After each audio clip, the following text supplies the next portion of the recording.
لە هەرێمی کوردستاندا نمونەی ئیدارەدانێکی فاشل و ژیانێکی پڕقەیران و گوزەرانێکی سەخت بۆ کۆمەڵگە لەبەر چاوە.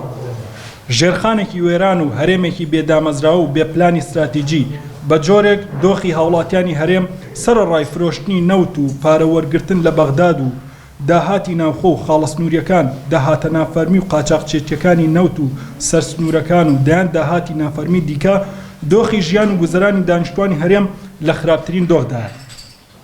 موچە لە کاتی خۆی و بەڕێژەی خۆی نادرێت و ئەگەر خواستێکیش هەبێت بۆ دەربڕینی ناڕەزایەتی و خۆپشاندان پێش ئەنجامدانی مامۆستایان و چالاکوانان دەخرێنە کونجی زیندانەوە. ئەتوانین بڵین ئەم کابینەیە شکست خواردووترین کابینەیە لە مێژووی کابینە سەرنەکەوتوەکانی دیکەی هەرێمی کوردستاندا. بۆیە ئەگەر ئەم دەسەڵاتە و هاوکارانی پێداچوونەوەیەکی جددی بە سیاسەتەکانیاندا نەکەن لە ماوەیەکی کەمدا ناچارن شکستی کابینەکەیان ڕابگێنن. هاونیشتمانیانی بەڕێست، ئێمە پێمان وایە هیچ هێزێک هێندەی پارتی دیموکراتی کوردستان دۆخ و ئەمنیەت و ئاسایش و دەروون و ژیانی هاوڵاتیانی ئەم هەرێمەیان تێک نەدا. هیچ لایەنێک هێندەی ئەم لایەنە ئەزمموی ئەم هەرێمەی لە کەدار و بێئەرزش نەکردووە و سوکایەتی بە بەرهەمی خوێنی شەهیدان نەکردووە. بۆ ئەمەش بێ بەڵگە قسە ناکەین و بەڵگەکان لە پێش چاوی هەمووان. چونکە ئەوە پارتیە هیچ قورساییەکی تەنانەت بۆ دامدەستگاکانی حکومەتەکەی خۆی نەهێشتوەتەوە و تەنانەت حساب بۆ لایەنە هاوبەشەکانی ناو دەسەڵاتەکەی ناکات و بە تەنها دەچێتە بەغداد و ئەنقەرە و بە ناوی حکومەت و دەستگا فەرمیەکانەوە پەیوەندیەکانیان خراپ دەکات و مامەڵە و بازرگانی بە خاک و ناسنامە و دەستکەوتەکانەوە دەکات و ئەجێندای داگیرکاران جێبەجێ دەکات. پارتی جگە لە پەلکێشکردنی سوپای دوژمن و دژاتی بەشەکانی دیکەی کوردستان و هەوڵدان بۆ تێکدانی ئەزمموی گەلەکەمان هاوکار و هەماهەنگە بۆ بۆمبارانی گوند و چیا و دۆڵەکانی کوردستان و شەهیدکردنی چەندین هاوڵاتی سڤیل و سووتانی ژینگە و سروشتی کوردستان. چەند ڕۆژێکیشە هێزێکی تایبەت بە پارتی جوڵەی پێکراوە و بە هەماهەنگی و بە فەرمانی تورکیا دەیەوێت شەڕێکی ناوخۆیی نەخوازراو هەڵگیرسێنێت.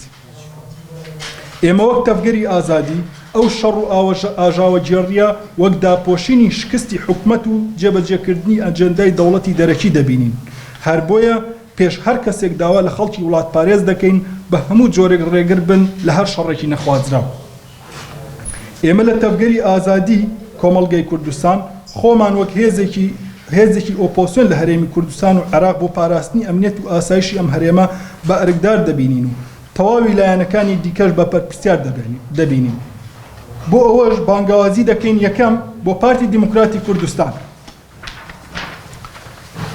داوا دەکەین هەرچی زووە بە سیاسەتی خۆتاندا بچنەوە و ئەو هەڵمەتەی دژ بە چالاکوان و ئازادی خوازانی ناوخۆ و دەرەوەی وڵات بە تایبەت هەولێر و بادینان دەستان پێکردووە دەست هەڵگرن و دژ بە هێزە وڵات پارێز و شۆڕژێڕەکانیش ئەو زمانە بەکار مەهێنن. چونکە ئەوە تەنها زمانی بەعس و فاشیزمی تورکیە کە هێزە شۆڕژێڕەکان بە تیرۆریزم ناو دەهێنن. دووهەم بۆ یەکێتی نیشتمانی کوردستان. بەڕێزان، گەلی ئێمە بە هەزاران خوێنی بەخشی بۆ کوردستانێکی ئازاد و دیموکرات بۆ هەمووان. بەڵام ئەمڕۆ هێزێک بە تەنها شەنگال دەفرۆشێت، دیبلۆماسیەتی کردووە بە سەردانی خێڵ و بە تەنها مامەڵەی بازرگانی بە چارەنووسی گەلێکی دابەشکراوە دەکات. پارە وەردەگرێ و پلانی دوژمن جێبەجێ دەکات. ئەمەش لاوازی ئەم کابینە پۆلیسیە دەردەخات و لە هەموو شەرعەتێک دای دەماڵێت. جێگەی خۆیەتی بەڕێستان ڕۆڵتان هەبێت لە وەستاندنی سیاسەتی چاواشەکاری و دروستکردنی سناریۆ قێزەونەکان هێڵی نەتەوەیی و دیموکراتی نیشتمانی بگرنەبەر. بە پێچەوانەوە دەبێت ئەم حکومەتە هەڵوەشێتەوە یان زۆرێک لە وەزیرە پەیوەندیدارەکان دەست لە کار بکێشتەوە، چونکە کە شەرعەت نەما هەبوونی ئێوەمانانیش دەکەوێتە ژێرپرسیارەوە. سێهەم بۆ بزوتنەوەی گۆڕان. لە ساڵی 2009دا هاوڵاتیانی ناڕازی ئەم هەرێمە ئێوەی کرد بە هێز و نوێنەری خۆی بزوتنەوەی گۆڕان لەسەر بنەمای کۆمەڵێک پرنسیپ و مەبادی گرنگ متمانەی وەرگر. بەڵام ئەمڕۆ هەموو ئەو پرنسیپانە و داوەڕەوەکانی هاوڵاتیان بن پێکراون. ئایا ئێوە ڕازین ئەم کابینە شکست خواردووە پێشێلکارە بە درۆ چاواشەکاری و سیناریۆ خۆی بکڕێتەوە؟ ئەمڕۆ دۆخەکە لە هەموو کات بەترسیدارترە و هەمومان لە ئەنجامەکەی بەرپرسیارین. ئێمە ئومێدەوارین پێکەوە پێش باڵگیرسانی شەڕی کورد بە کورد لە پێناو ئامانجی داگیرکاراندا بگرین و یەکێتی نەتەوەی دروست بکەین و ئازادی ڕادەربڕین فراهەم بکەین. چیتر ئازادی خوازان و چالاکوانان لەبنە قوربانی چەقۆی دەسەڵات.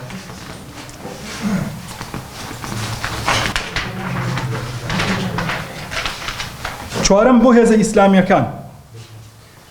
هەر یەکە لە کۆمەڵی ئیسلامی، بزوتنەوەی ئیسلامی، یەکگرتووی ئیسلامی بەڕێزان هەمومان بە چای خۆمان ئاراستە و سیاسەتی ئەم هەرێمە دەبینین. دەشزانین کێ لەبەرەی دوژمن و داگیرکارانە و کێش لەبەرەی گەل و پاراستنیەتی. چ وەکو تاک چ وەکو هێزی سیاسی. چەقۆکان ڕویان لەوانەیە کە ژیانێکی ئازاد و باشتر و شیاو بە مرۆڤیان دەوێت. کە ئەمە بەپێی دین و یاسا و تەنانەت دابوونەریتە کۆمەڵایەتیەکانیش ڕەوایە و تێکۆشان لە پێناویدا جیهادە.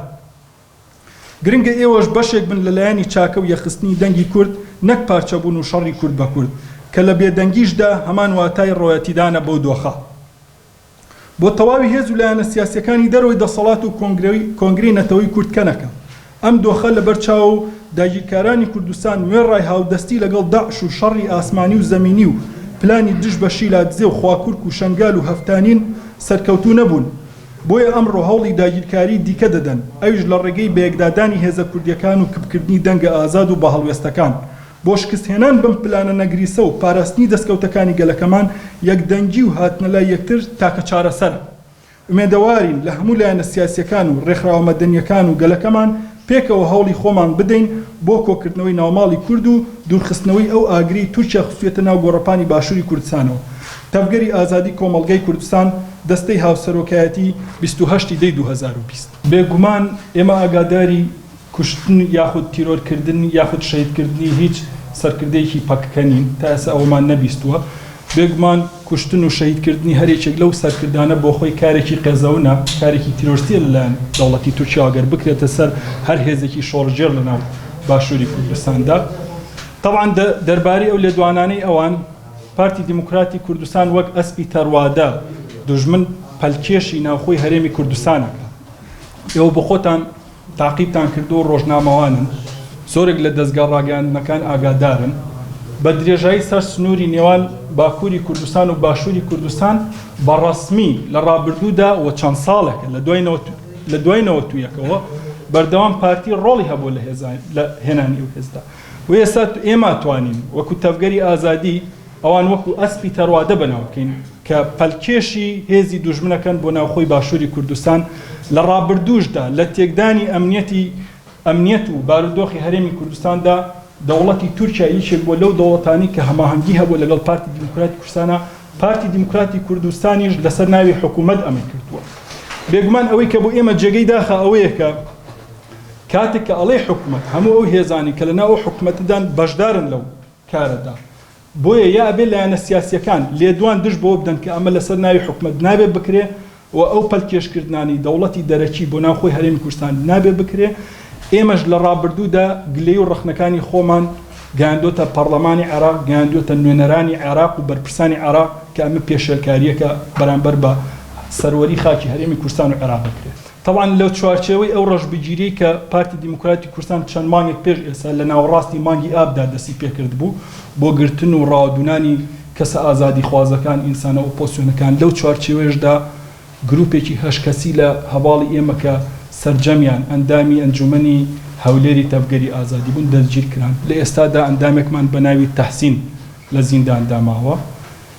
هەوڵێکی زۆرمان داوە، دام و دەستگانی و دەوڵەتیەکان، ڕێکخراوەکانی کۆمەڵگەی مەدەنی، کۆنسۆڵی وڵاتان، هەروەها سەفارەتی هەندێک وڵات لە عێراقیشەوە ئاگادارمان کردوونەتەوە لەوەی کە بارودۆخی و هەواڵەمان بارودۆخێکی خراپە لەژێر ئەشکەنجەی دەرونی و جەستەییدایە، هەرچی زوو ئەبێ ئازاد بکرێ. هەتا ئێسەش لە یازال کە دوێنێ قسەمان لەگەڵدا کردووە ئاگادارین لەوەی کە لەژێر ئەشکەنجەدایە لەلایەن ئاسایشی پارتی دیموکراتی کوردستانەوە. ئەو ڕێکەوتنە لە دەرەوەی ئیرادەی خەڵکی شەنگال کراوە. ئێمە لە ڕابردووشدا وەکو تەفگەری ئازادی ڕامانگەیاندووە خەڵکی شەنگال بۆ خۆی لەناو شەنگالدا ئەبێ بڕیار لە چارەنووسی خۆی بدا. بەداخەوە لە ڕابردوودا حکوومەتی هەرێمی کوردستان نە لە ئاوەدانکردنەوەی شەنگالدا نە لە دروستکردنی پرۆسەیەکی سیاسی سەرکەوتوودا لە شەنگال سەرکەوتوو نەبووە.